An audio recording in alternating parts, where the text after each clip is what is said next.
Bienvenidos sean todos a un episodio más de Conociendo a mi Guate. Este podcast donde analizamos distintos procesos históricos que han marcado el presente de nuestro país. Para este capítulo 17 estamos muy complacidos, pues tenemos 3 invitados especiales, 3 grandes historiadores, expertos que nos ayudarán a profundizar en el tema que abordaremos hoy. Quiero ser muy honesto con ustedes. Este episodio será un poco más corto de lo habitual, ya que en esta ocasión no hablaremos directamente de Guatemala, sino que nos enfocaremos en los procesos de independencia de México y Perú. Y ustedes se preguntarán, ¿por qué? Bueno, el motivo es que ambos países vivieron su independencia prácticamente al mismo tiempo, entre los años 1821 y 1822. Y sus experiencias estuvieron estrechamente relacionadas. Entonces es importante analizar estos dos casos que nos permitirán comprender mejor el contexto latinoamericano en el que también se presentó nuestra propia independencia. Durante este episodio, México observó muy de cerca lo que estaba ocurriendo en Perú. La experiencia peruana funcionó como un punto de referencia, ya que ofrecía ejemplos de decisiones políticas que podían servir como guía o, por el contrario, como una advertencia. Ambos territorios compartían problemáticas similares. Primero, la escasa representación americana en las cortes españolas, que fue algo que mencionamos brevemente en el último episodio. El papel de la región como elemento de unidad. Tercero, la religión. Cuarto, el debate sobre las políticas contra los españoles peninsulares, ya que habían varios políticos latinoamericanos que querían excluir abruptamente a todos los españoles peninsulares, mientras que habían otros que estaban por el otro lado, que debían incluir a los españoles. Y finalmente, una gran pregunta política: si este nuevo estado debía organizarse como una monarquía y seguir el sistema político que se había tenido con el Imperio Español, o por el contrario, romper esas raíces y tener una república. México inicialmente optó por una monarquía constitucional, la cual estuvo bajo el gobierno de Agustín de Iturbide. Por otro lado, Perú terminó rechazando esa opción y avanzó hacia un sistema republicano, mostrando que no solo existía un camino para consolidar la independencia. Dicho esto, ahora le daré el espacio a los expertos, quienes nos brindarán mayor información y un análisis sobre este interesante e importante proceso histórico latinoamericano. Muchas gracias por la palabra. Y sí, hoy quiero compartir algunas reflexiones sobre la sección de entre la hispanofobia y la garantía de la unión, que me pareció especialmente interesante porque pues nos muestra que la independencia no solo fue romper lazos con España, sino decidir cómo convivir después de esta ruptura. Uno de los puntos que más me llamó la atención es el contraste tan claro entre Perú y México en el trato a los españoles peninsulares tras la independencia o a los descendientes de estos españoles. En el caso peruano, el texto o la historia nos explica que se aplicaron medidas bastante radicales: expulsiones, confiscaciones de bienes, exclusión de cargos públicos, incluso hasta amenazas directas, aunque no hay bastante violencia ahí de por medio. Todo esto estuvo muy marcado por un fuerte sentimiento de hispanofobia, es decir, un rechazo profundo hacia lo español, como visto como sinónimo de opresión y dominación colonial y todo ese pasado, ¿verdad? Pero es bien interesante porque en cambio México ocurrió algo distinto. Aquí se apostó, o al menos en un inicio, por una política de conciliación y unión que fue impulsada por el proyecto de Iturbide, fue gran personaje histórico. Muchos antiguos realistas fueron integrados al nuevo orden y se intentó frenar el discurso anti-Huachupín para evitar una fractura social o un descontento social más profundo. Esto me parece clave porque muestra que la independencia mexicana no se planteó únicamente como una revancha, sino también como un intento de, pues, construir una estabilidad política y social. Algo interesante es que nos señala en la historia es que lo que pasaba en Perú fue observado con mucha atención en México. Es decir, las decisiones peruanas funcionaron como una especie de advertencia o ejemplo de lo que podía pasar si se radicalizaban las posturas en México.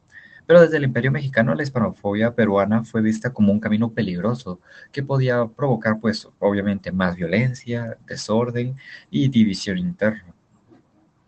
Esto nos lleva a una reflexión importante que es la independencia no solo no resolvió automáticamente los conflictos, sino que abrió puertas a nuevos dilemas. ¿Era mejor castigar a los españoles por lo ocurrido durante la colonia? ¿O era mejor integrarlos para garantizar la unidad nacional? Y como vemos, México y Perú respondieron de manera distinta y esas decisiones tuvieron consecuencias a largo plazo en la construcción de sus estados. Incluso podemos preguntarnos qué hubiera pasado si México hubiera seguido un camino más parecido al peruano. Tal vez el imperio habría sido aún más inestable de lo que ya fue, o quizás se habría profundizado la división entre distintos grupos sociales. Por otro lado, también cabe cuestionar si la política conciliadora mexicana realmente logró borrar las tensiones o simplemente las pospuso, las trató de ocultar bajo la mesa o bajo la alfombra. Hay que preguntarnos también eso. Pero en ese sentido, esta parte de la historia, esta sección de la historia nos ayuda a entender que muchas discusiones actuales sobre la identidad y la exclusión y reconciliación tienen raíces profundas en el periodo de la independencia. No se trató solo de ganar la libertad o de romper lazos con España, sino decidir quiénes iban a formar parte de la nueva nación y bajo qué condiciones, parte de este nuevo imperio, de la nueva política, de este nuevo país sin lazos con España. Y creo que justamente ahí está lo más valioso de este pedazo de historia, que nos muestra que la historia no es blanco y negro, sino una serie de decisiones complejas que siguen influyendo en nuestro presente. Vaya. Pues concuerdo muy bien con ustedes. Y algo que me hizo reflexionar mucho fue también darme cuenta que las decisiones que se tomaron durante las independencias de México y Perú no solo afectaron ese momento histórico precisamente, sino que siguen influyendo en la actualidad si se dan cuenta. Muchas veces pensamos que la independencia, que tal vez como un hecho cerrado, es así, pero siento que, bueno, desde mi punto de vista, en realidad, pues siento que es el inicio de problemas y debates que todavía no se resuelven del todo. Para darles un ejemplo, bueno, es lo que yo capté en esta lectura, y es lo de que cada país, pues, que reaccione de manera distinta ante estas situaciones, pues, tan parecidas, ¿no? Por ejemplo, Perú, que se tomaron decisiones más radicales como la persecución de los españoles, en contraste a, pues en México se buscó una solución más conciliadora. Y pues esto me hace pensar que desde el origen de nuestros países ya existía una tensión entre buscar justicia y al mismo tiempo pues tratar de mantener la estabilidad, ¿no? Y creo que esa tensión todavía se refleja hoy en la forma en que los gobiernos toman decisiones difíciles y en cómo la sociedad pues responde a ellas. También otro punto a recalcar y que me parece bastante importante reflexionar es sobre el papel de la religión en estos procesos. En ese momento, pues siento que la religión fue un elemento que ayudó a unir la población y a justificar la independencia. Em, y al mismo tiempo, esa fue la fuerte relación entre la religión y la política que dejó una herencia complicada. Porque si se dan cuenta, pues más adelante surgieron conflictos sobre hasta que llega un punto en que la iglesia debía influir en el Estado, ¿no? Y pues en mi opinión, pienso que este es un debate que todavía sigue presente en muchos países de América Latina y que podemos ver reflejado a día de hoy. Si ustedes me preguntaran qué hubiera pasado si las cosas se hubieran dado de otra manera, creo que los resultados también habrían sido muy distintos, ¿no? Si México hubiera optado por un camino más radical, quizá la independencia habría sido más violenta y divisoria. Y si Perú hubiera elegido una transición más conciliadora, tal vez habría evitado algunos conflictos internos, ¿no? Y pues al final esto me lleva a pensar que no existen decisiones perfectas, ¿no? Solo decisiones que tienen consecuencias a corto y siento que a largo plazo también. Bueno, finalmente, esta última sección del artículo se sitúa a finales de 1822, cuando el Imperio Mexicano, encabezado por Agustín de Iturbide, atravesaba un momento bastante complicado. Porque, aunque Iturbide se había convertido en la figura central del nuevo Estado y concentraba gran parte del poder político y militar, su autoridad no era tan sólida como parecía. Esto ya que desde las provincias y desde distintos sectores republicanos comenzaron a sufrir críticas y resistencias, sobre todo por el temor a perder autonomía frente a un gobierno imperial que se hacía cada vez más fuerte conforme pasaba el tiempo. Por ende, para reforzar su posición, el entorno de Iturbide puso en marcha varias estrategias. Una de las más importantes fue buscar el apoyo de los peninsulares, permitiendo su integración dentro del nuevo imperio, lo cual resultaba clave para dar estabilidad política y económica al régimen. Esta postura contrastaba claramente lo que ocurría en Perú, donde se desarrolló una fuerte actitud anti-española o xenofóbica que terminó debilitando los proyectos políticos impulsados por las élites independentistas.